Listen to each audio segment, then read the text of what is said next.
فرمایا کہ اگر ایک بندے نے ایک نفلی روزہ رکھا، آپ علیہ السلام نفلی روزہ رکھا کرتے تھے، آپ اکثر سوموار اور جمعرات کو روزہ رکھا کرتے تھے، پھر آپ 13، 14 اور 15 چاند کی ہر 13، 14 اور 15 کو روزہ رکھا کرتے تھے، شعبان کا تقریباً سارا مہینہ آپ علیہ السلام روزہ رکھا کرتے تھے، پھر اس کے علاوہ اور بھی روزے رکھا کرتے تھے۔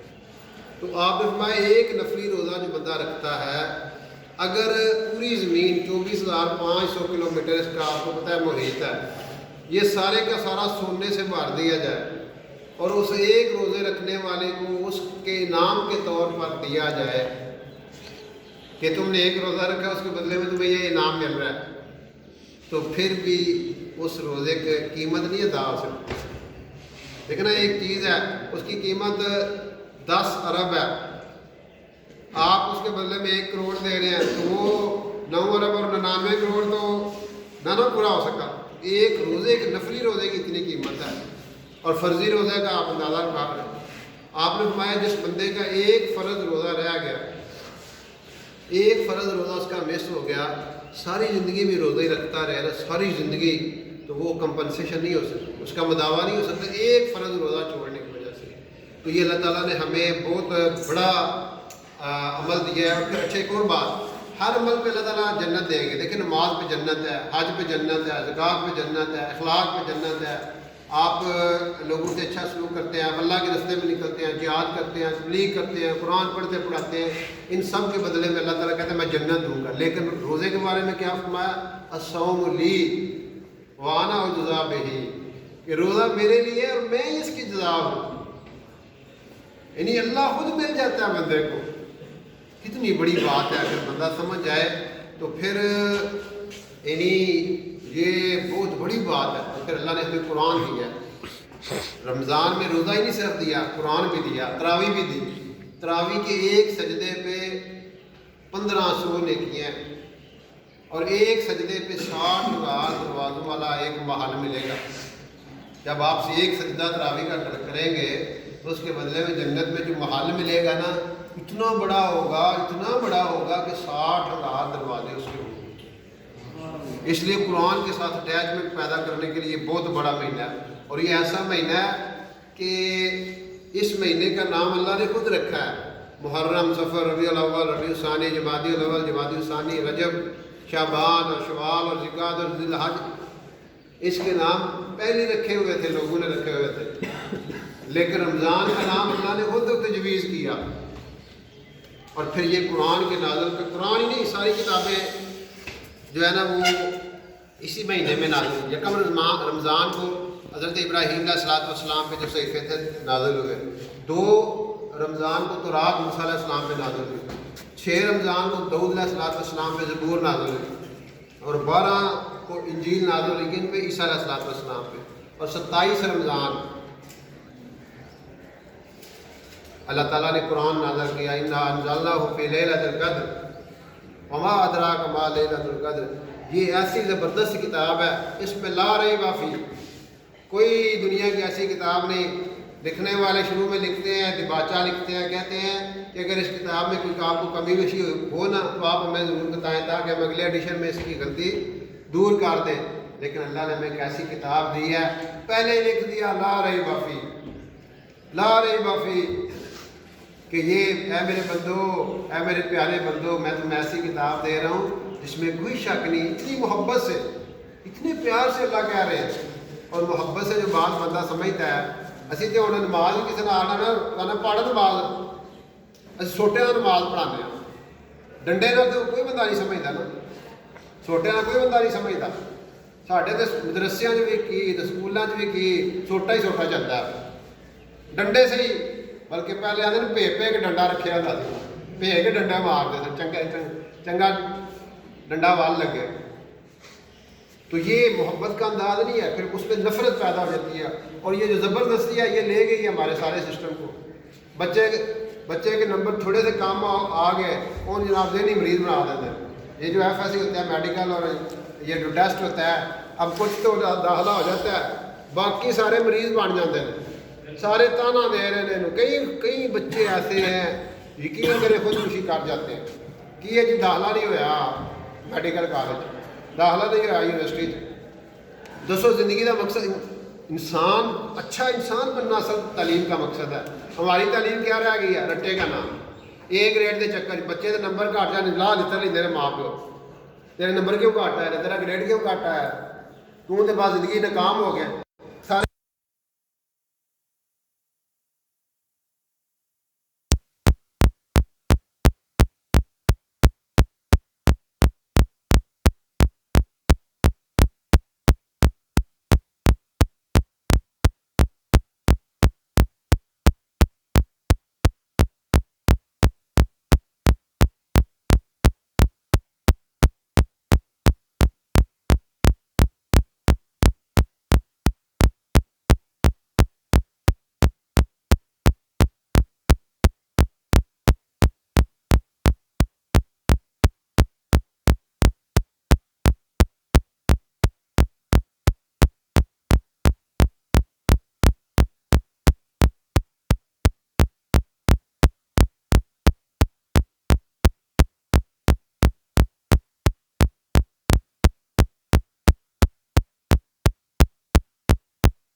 کہ اگر ہم قرآن کو نازل کرتے کس پہ؟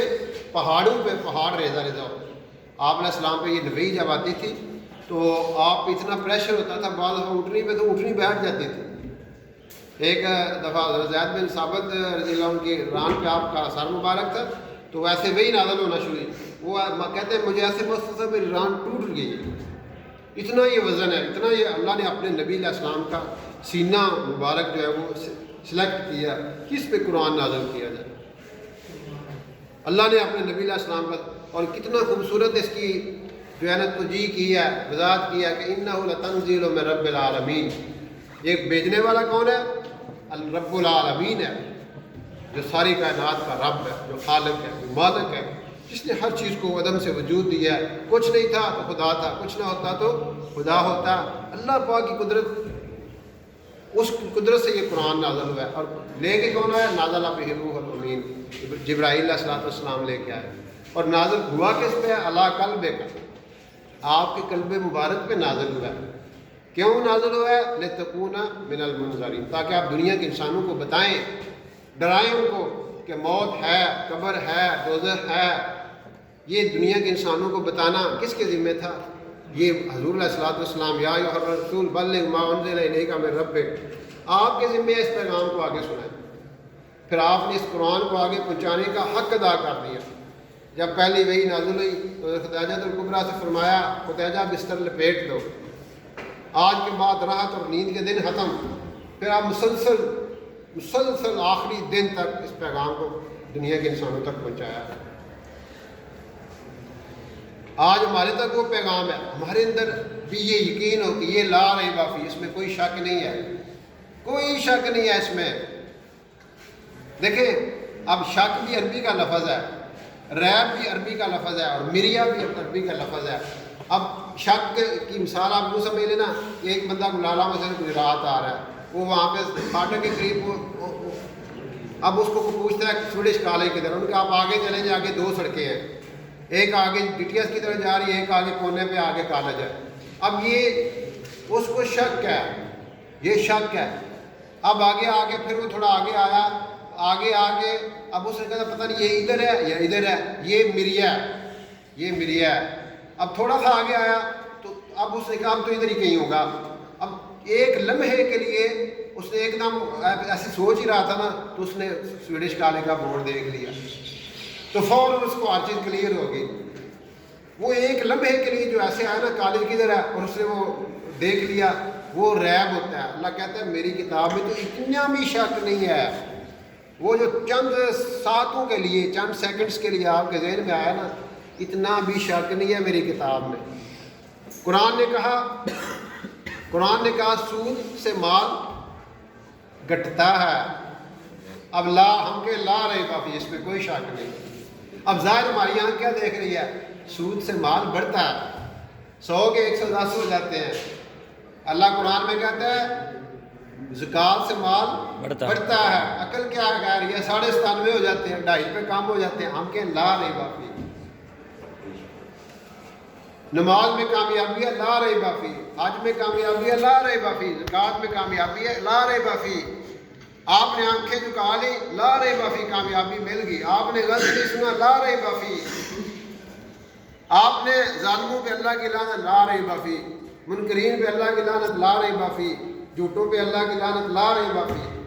یہ جب یقین انسان کا بن جاتا ہے نا، اب یہ یقین ایسے نہیں بنے گا، یہ لا رہے بافی جب یہ یقین بنے گا نا، پھر انسان عمل پہ آئے گا۔ اس لیے کیا فرمایا، ہم نماز میں کیا دعا مانگتے ہیں؟ اہدنا الصراط المستقیم۔ ہمیں اللہ خدا، یہ ذرا آپ کو ایک اور بات بتا دیتے ہیں، خدا چٹان کو کہتے ہیں۔ جب لوگ سمندروں میں ٹریول کرتے تھے تو سمندروں میں ایسے چٹانیں نکلی ہوتی ہیں، وہ چٹان انہوں نے نشانیاں رکھی ہوتی تھیں کہ ادھر اگر جائیں تو آگے جدہ آ جائے، ادھر چلے جائیں تو آگے یمبو آئے گا، یمبو بندرگاہ ہے سعودیہ کے اندر۔ جیسے ہمارے یہاں نہیں ہوتا لکھا ہوتا لاہور یہاں سے 100 کلومیٹر ہے اور پنڈی یہاں سے 250 کلومیٹر ہے، یہ سرگودے کا رستہ ہے، وہ خدا ہے۔ آج کل کا خدا یہ سائن بورڈ ہے، جن کو دیکھ کے بندہ سرگودے کی طرف چلا جاتا ہے، لاہور کی طرف نکل جاتا ہے، پنڈی کی طرف چلا جاتا ہے۔ اب وہ لوگ اس کو سمجھتے تھے نا، اس لیے قرآن عربوں میں نازل ہوا، ان کی مثالیں دی گئیں۔ کہا پھر اللہ تعالیٰ نے کیا کہا کہ یہ قرآن انسانیت کے سمندر میں ایک چٹان ہے، جس کو دیکھ کے انسانیت اپنا رستہ، اپنی منزل حاصل کر سکتی ہے۔ یہ قرآن وہ چٹان ہے، اور یہ ملے گا، ہدایت کس کو ملے گی؟ تقوی والوں کو۔ کس کو ملے گی؟ اور تقوی والے میں کوئی بڑا مشکل کام نہیں تقوی، یہ یاد رکھے۔ اللہ تعالیٰ نے 6 چیزیں بتائی ہیں، جو کہ 6 باتیں اڈاپٹ کر لے گا وہ تقوی والا ہے۔ بندہ کہ جی تقوی تو بڑی کو بھاری شاید ہے، نہیں، پہلی کیا بات، یؤمنون بالغیب، غیب پہ آپ ایمان رکھتے ہیں، اللہ پہ، رسولوں پہ، فرشتوں پہ، کتابوں پہ، یہ غیب پہ ایمان۔ پھر ویقیمون الصلاۃ، 5 نمازیں ہیں، مشکل تو نہیں ہے نا، 5 نمازیں ہیں۔ بیمار ہیں آپ بیٹھ کے پڑھ لیں، لیٹ کے پڑھ لیں، اشارے سے پڑھ لیں۔ آپ سفر پہ چلے جاتے ہیں، آپ کی وہ نماز آف ہو جائے گی، نماز آف ہو جائے گی، تو یہ مشکل نہیں ہے۔ یقیمون الصلاۃ ومما رزقناہم ينفقون، جو اللہ نے آپ کو دیا ہوا ہے اس میں خرچ کرتے ہیں۔ صرف مال ہی نہیں، مال بھی خرچ کرنا، آپ کو اللہ تعالیٰ نے علم دیا، لوگوں کو علم بتانا، یہ بھی خرچ کرنا ہے۔ آپ کو اللہ نے جرت دی ہوئی ہے، بہادری دی ہوئی ہے، آپ لوگوں کے فلاح کے لیے وہ استعمال کرتے ہیں، یہ بھی خرچ کرنا ہے۔ اور والذین یؤمنون بما انزل الیک، قرآن پر ایمان رکھتے ہیں، وما انزل من قبلک، اور جو آپ سے پہلے کتابیں نازل ہوئی اس پہ ایمان رکھتے ہیں۔ اور پھر جو موت کے بعد زندگی ہے، وبالآخرۃ ھم یوقنون،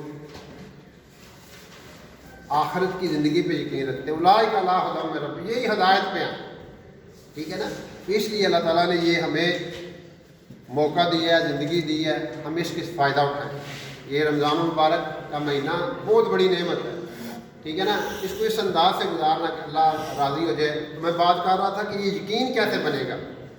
یہ اللہ والوں کے پاس بیٹھنے سے ملے گا، یہ اللہ کی راہوں میں دھکے کھانے سے ملے گا، اور یہ راتوں کو اٹھ کے تنہائیوں میں اللہ سے رو رو کے مانگنے میں ملے گا یہ یقین کہ قرآن حق ہے، آخرت حق ہے، جنت حق ہے، یہ ساری چیزیں حق ہیں۔ یہ اللہ، یہ مسلسل پروسیس ہے، یہ ایسے نہیں ملے گا۔ اس کے لیے انسان کو قربانی کرنی پڑے گی، اپنے آپ کو فارغ کرنا پڑے گا۔ جس طرح دنیاوی علوم کے لیے، دنیاوی چیزوں کے لیے انسان دھکے کھاتا ہے، محنت کرتا ہے، قربانی کرتا ہے، پھر اسے جا کے یہ چیزیں ملتی ہیں۔ تو کیا اسلام اور کیا ایمان اور کیا وہ یقین اتنی گری پڑی چیز ہے کہ اللہ ایسے ہی ہمیں دے دے؟ ہم چاہیں ہی نہ، ہم طلب ہی نہ کریں۔ جو طلب کرے گا، جو کوشش کرے گا، اللہ اس کو دے گا۔ والذین جاہدوا فینا لنہدینہم سبلنا، جو ہماری راہوں میں کوشش کرتے ہیں ہم ان کو ضرور ہدایت کے راستے دیتے ہیں، اور جو کوشش نہیں کرے گا اس کو نہیں ملے گی، پکی بات ہے۔ اللہ کا وعدہ ہے جو کوشش کرے گا اس کو ملے گا۔